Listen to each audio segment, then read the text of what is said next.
guys, thanks for tuning in to another edition of Toad's Shooting Show. We have the Winchester Model 71 today. This rifle was made in 1946, and this has some slight improvements over the original 1886 design. But before we get into this gun just a little bit, think about the marketing genius of the Winchester brand. We think of Winchester when we think of lever action rifles and the Wild West. You know, what if the guy's name was like Bartholomew or something? It's like, we need to defend the fort. Go get the Bartholomew rifle. No, it's like, no, go get the Winchester rifle. Oliver Fisher Winchester was born in 1810 and he lived until 1880. He was an American businessman and politician. Some would say he went from shirt maker to gun maker because he started in the manufacturing business of manufacturing clothing in New York City and New Haven, Connecticut. It's interesting to note that the Winchester brand is so synonymous with lever action rifles and firearms. It was an excellent way to market these type of guns back in that day. 348 Winchester round. They offered it originally with 150, 200, and 250 grain projectiles. The velocities were anywhere starting at the lightweight bullet at 2,850 feet per second. The 200 grainer was around 2,550, and the 250 grainer I think was around 2,350 feet per second. But those numbers are kind of high. I've chronographed these before, and you will get into pressure problems if you try to amp these up too much, where you'll be getting the lever action not to want to open after you fire the round.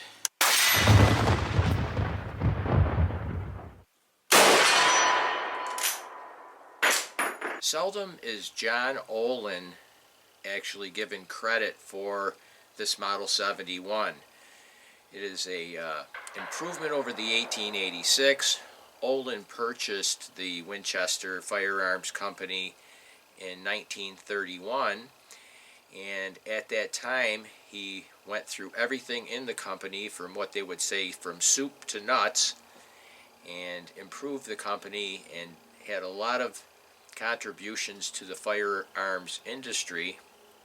Think about the Model 70, the Model 71 chambered in this 348 Winchester round, 218B, 22 Hornet. He worked with Smith & Wesson to develop the 357 Magnum, 220 Swift. There was a variety of different contributions that John Olin made, and one of them is this rifle here, bringing it back. And there were several improvements that went along with it.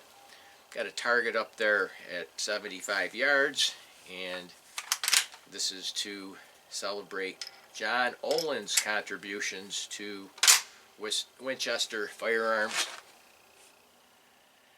We're shooting 220 grain Barnes Originals today. I'm going to aim right at that bullet mark on the plate.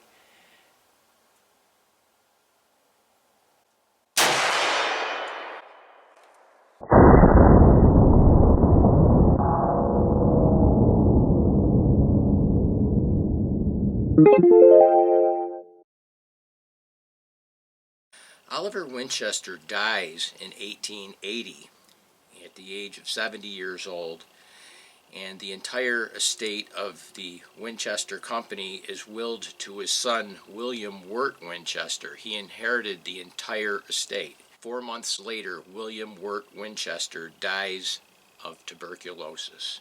William Winchester's wife inherits the entire estate, and at the time there was $20 million that she received, as well as $1,000 a day, which was equivalent to 50% of the Winchester stock.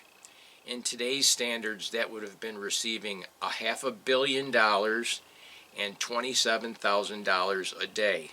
So she moves to San Jose, California, spends the next 30 years plus building the Winchester Mystery House.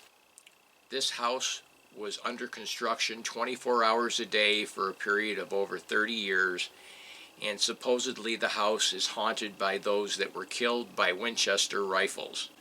Hey, it's California. While Sarah is building a monstrosity in California to honor all of the dead people that have been killed by Winchester rifles, 3 years after the death of Oliver Fisher Winchester, enter John Browning.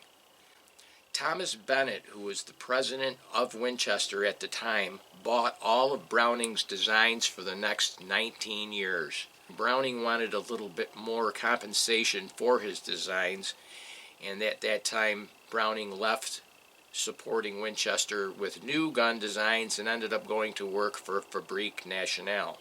Once the Great Depression hit in 1929, Winchester was making skates, axes, fishing reels, and they really were having a tough time with the Depression, like many manufacturers of the time. John Olin, who was an ammunition manufacturer, purchased Winchester in 1931. Non-corrosive primers, smokeless powders, silver-tip constructed bullets.